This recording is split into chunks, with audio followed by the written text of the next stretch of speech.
Hey, good morning, guys. How often do you feel tempted to blame like things that are outside of you for what's going on in your life, right? Man, it happens a lot. I'll still catch myself thinking, well, if only that person would do this differently, or only if these conditions were different. What's fascinating though is that anytime we think the problem is outside of us, that's the problem. Woo-hoo-hoo. Now, I know those are hard words, right? And it feels like a punch in the gut or a slap in the face. But think about it.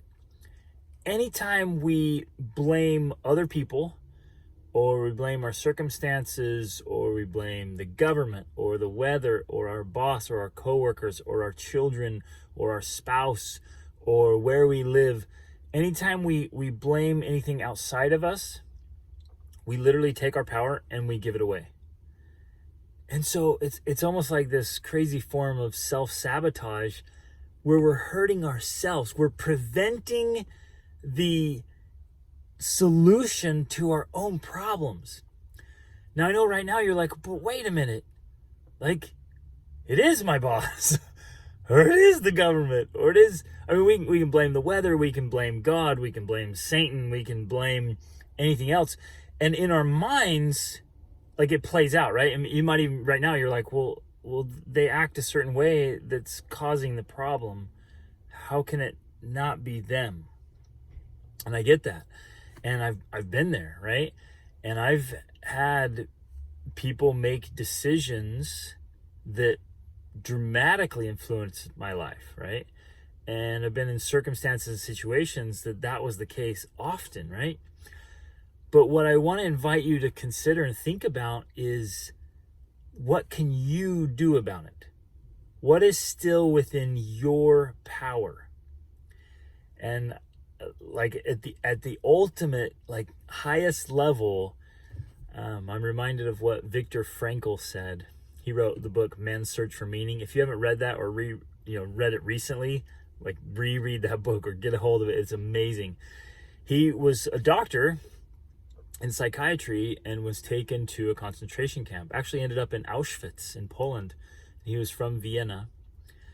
But he said in there, later on he wrote the great book, and he said, even in a concentration camp, the one thing that can never, ever be taken away from you is how you choose to respond, right?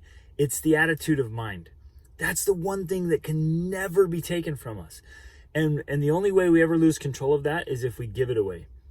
And the easiest way to give it away is by blaming and making excuses. So I want to invite and challenge you and me, all of us, to step back and say, wait a minute, if there's anything we don't like in our life right now, what can I do about it? What's still within my power to exercise influence on it? And yes, like maybe we can't change other people, but can you influence other people? Or can you train others how to treat you better? Even if it's just by confidently, kindly, but firmly standing your ground, right? Can you bring influence? Can you bring energy? Can you bring trust? Can you bring optimism to a work meeting, to a family meeting, to whatever situation you're facing? And here's what I like to do. This helps me, because sometimes if your mind will tell you stories, right?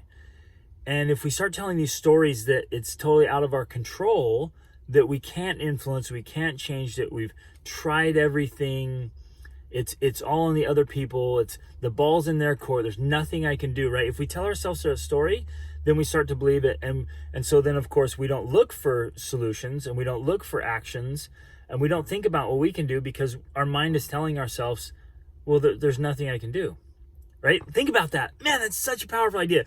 As long as your mind's playing that role, that thought, that idea, that story, hey, there's nothing you can do, there's nothing you can do, then your mind, your subconscious, everything just kind of goes dormant. It's like, oh, there's nothing I can do. But if you simply ask yourself, what could I do?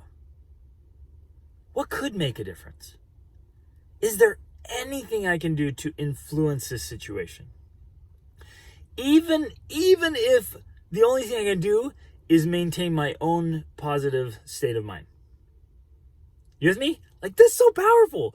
But if you'll activate the mind and activate the news story and say, no, there's always something I can do. There's always something I can do. Then your mind starts to look for solutions. And you start to look for solutions. And so here's what I like to do. This is what I was leading up to. I love to go looking for people who've been in similar or more difficult circumstances and see what they've done.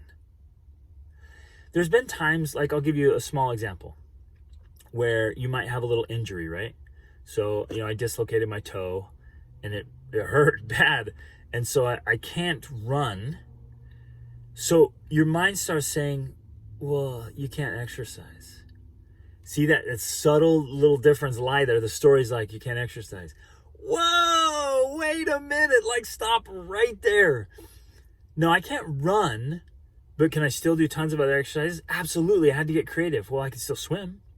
Actually, I can still bike. I just move my foot way forward so there's no pressure on my toe. So it's kind of funky. It's off, but I can still bike, right? And I can still do air squats like crazy. I can still work my punching bag and just leave my feet planted. So I came up with all these new solutions to increase my cardio and still work out. And you know what I did? I thought of people who had not only had injuries, but had serious injuries, perhaps paralyzation or amputees, right? They've lost limbs and still work out like crazy. Years ago, we were in a tough spot. We'd lost, it was when everything tanked here in the United States. And we were in a tough spot. We lost real estate properties. We lost investments. Like, it was bad. It was really bad. And I met a guy who, when he first got married, it was 3 weeks after he got married, he was framing. He was working construction, and the whole wall came over on top of him. And his head went through an opening, and so it didn't kill him, but it broke his neck and his back, and so it paralyzed him. And he was paralyzed from his stomach down. But he and I would still go to the gym, and we'd still work out. And I would just help balance him on the bench while he did bench press. He was still hitting the gym, still exercising, still working out, even though he's paralyzed from the stomach down. What an awesome lesson. And it was a lesson to me at the time too, when I thought, oh man, we're in such a bad spot. And I'm like, he just was rolling with it. Right? He wasn't going to let it stop him. And he had to adjust things, right? Maybe you and I, we have to adjust things. We have to do things a little bit differently. We have to do things a little creatively. But please don't let it stop you.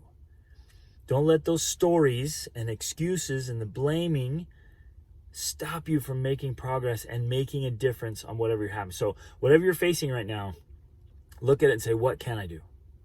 How can I influence this? What's still within my power to make a difference? And share that with me. Share your ideas. Share what's worked for in the past and share with what you're doing now. Like, what works for you that you can still move forward and make things happen and have a positive energy and influence on the outcomes in your life.